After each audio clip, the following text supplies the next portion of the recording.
에스겔 11장 16절 그런즉 너는 말하기를 주 여호와의 말씀에 내가 비록 그들을 멀리 이방인 가운데로 쫓아내어 여러 나라에 흩었으나 그들이 도달한 나라들에서 내가 잠깐 그들에게 성소가 되리라 하셨다 하고, 성도들은 창세기보다 더 드러난 계시 히브리서를 따라서 자신의 영과 혼과 몸을 바르게 읽어가야 합니다.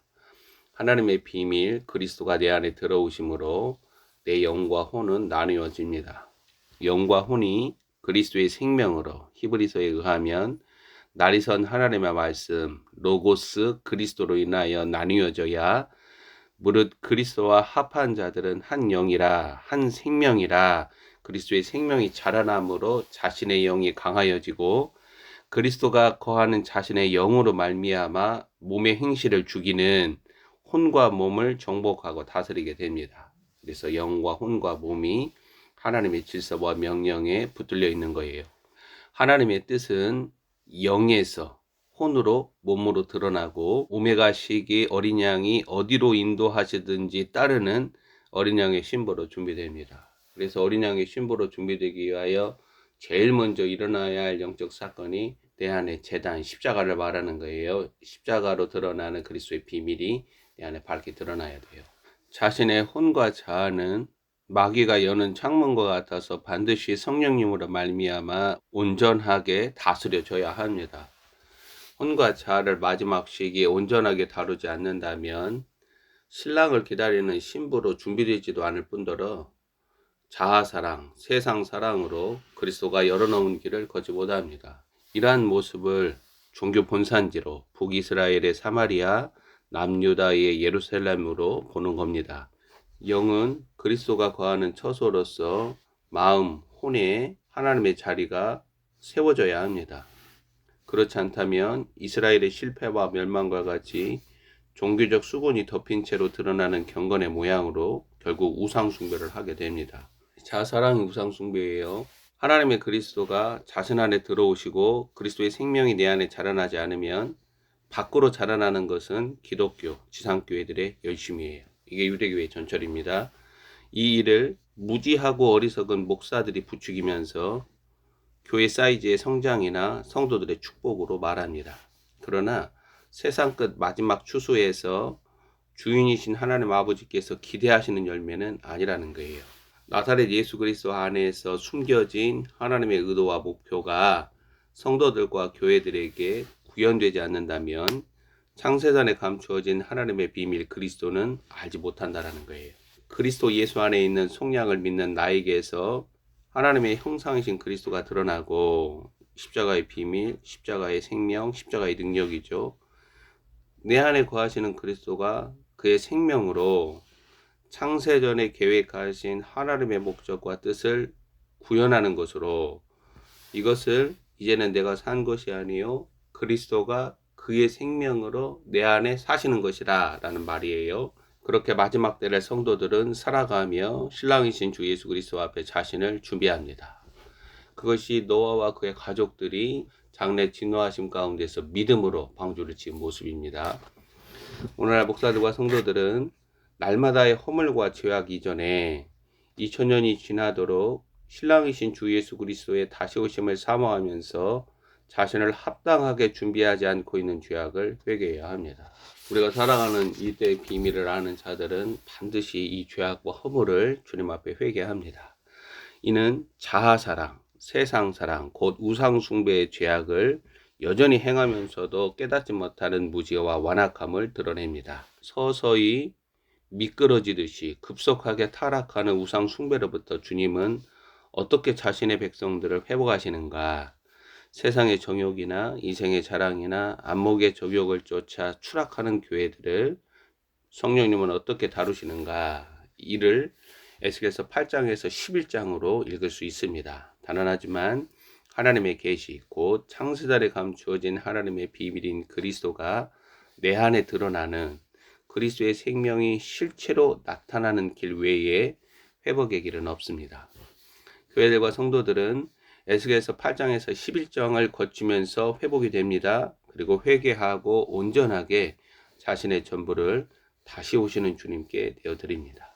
그래서 회복되는 공동체, 회복되는 성도들은 그 안에 제단이 놓이고 그 다음에 하나님의 성전, 하나님의 집으로 세워지고 그리고 성벽으로 나타나는 거예요. 혼돈과 무지와 미혹과 완악함으로 어두운 이 시기 영적 타임은 다섯째 인이 떼어졌습니다. 우리에게는 모조품이나 유사품이 아닌 내 안의 영생의 실체인 그리스도의 영광과 임재가 요구됩니다. 이사야 60장 일어나라 빛을 발하라. 그리스도의 영광이 충만하게 실체로 거하는 하나님의 그릇들이 나라들과 민족들 가운데 일어납니다. 마음의 악과 입술의 더러움을 씻고 내 안에 불순물을 제거하기 위하여 오직 하나님께서 그의 거룩한 불로 깨끗하게 하시는 거예요. 이걸 땅의 관점으로 읽으면 고난과 시련의 불길 속에서 추벌구이, 재벌구이와 같이 하나님의 다루심 가운데서 순전한 상감청자, 이조백자가 나타나는 거죠. 우리에게 주님의 징계와 심판의 불이 필요합니다. 우리를 구속하시는 목적에서 요구되는 거예요. 하나님의 백성들에게 하나님의 진노는 일어나지 않아요. 진실로 예수 그리스도께 나아가서 토기장이신 주님의 손에 자신을 온전히 내맡겨야 합니다. 토기장이가 자신의 뜻대로, 자신이 원하는 대로 그것을 창세전에 감추어진 하나님의 영원하신 목적과 계획과 뜻을 쫓아 빚으실 때에 즐겨 순종하라. 자기를 부인하고 자기 십자가를 지고 그리스도를 따르라.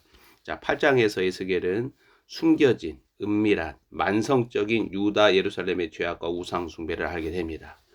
주께서 그의 눈을 열어주시죠. 여호와의 신앙을 보고 듣고 배우고 세대간 이어간 남녀노소들이 우상 숭배라는 가증한 악을 주저함 없이 행하고 있다는 거예요. 오늘날 성도들과 목사들이 혼과 자아의 정욕을 따라 살아가는 것과 다르지 않습니다. 에스겔이 본 성전을 등지고 동쪽 태양에게 예배하는 자들과 나는 다르다. 나는 하나님을 경외한다라고 말하는 목사들, 장로들, 성도들이 20년부터 25년에 행한 일들은 추악하기만 합니다. 그들은 무지한 자이고 완악한 자이고 준비되지 못한 자이고 그리스도의 비밀이 드러나지 않은 자들이라는 거예요. 미천한 그릇이라는 거예요. 여호와 하나님의 성냄과 심판은 에스겔 9장 6절에서 성소로부터 그 앞에 장로들로부터 시작이 됩니다. 이는 시사하는 바가 큽니다. 주님께서 보내신 재앙적 천사들, 이 살수들은 하나님의 명령을 준행하고 에스겔 10장 18절을 읽으면 하나님의 영광과 임재가 성전으로부터 떠납니다. 10장에 나타나는 여호와 하나님의 영광은 그발 강가에서 에스겔이 본 실체라는 거예요. 성전 문지방을 떠나고 그룹들 위에 머무는 하나님의 영광은 11장에서 예루살렘의 심판을 바랍니다. 하나님의 영광과 임재가 떠나버린 예루살렘 성전과 성읍은 우상 숭배 본산지에 불과하다라는 거예요. 예언자 에스겔의 절규도 이 심판과 운명을 유예시키거나 처리시키지 못합니다.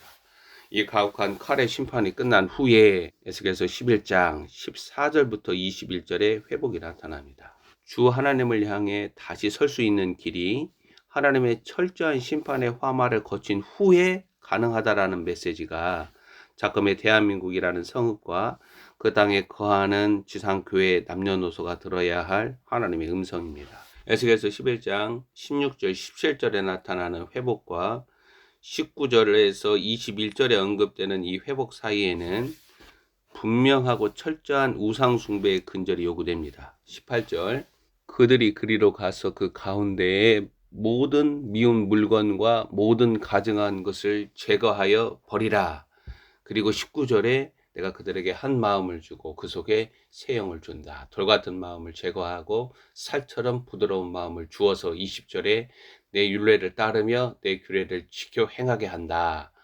그들은 내 백성이 되고 나는 그들의 하나님이 되리라. 언약이 회복이 되죠. 18절이 마지막 시기 성도들의 마음에서 어떻게 일어날 것인가. 우리는 이제 주님의 진노와 심판을 목격함으로 다섯째 인이 떼어졌죠. 참으로 두려워하면서 구원하시는 주님을 향해 온전히 나아가야 합니다. 내 영과 혼과 몸에서 영적 아말렉이라는 육을 거룩하게 도륙하고 육은 무익하다.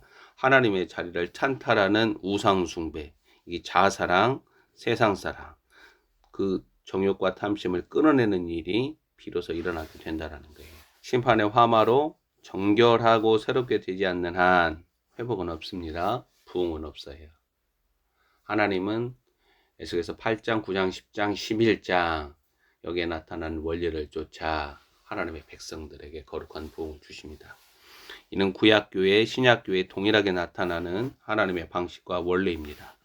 에스겔 11장 21절 엄중하게 경고합니다. 21절 그러나 미운 것과 가증한 것을 마음으로 따르는 자는 18절에 나타난 대로 그 가운데 모든 미운 물건과 모든 가증한 것을 온전하게 철저하게 제거하며 돌아가지 않은 자들은 내가 그 행위대로 그 머리에 갚으리라.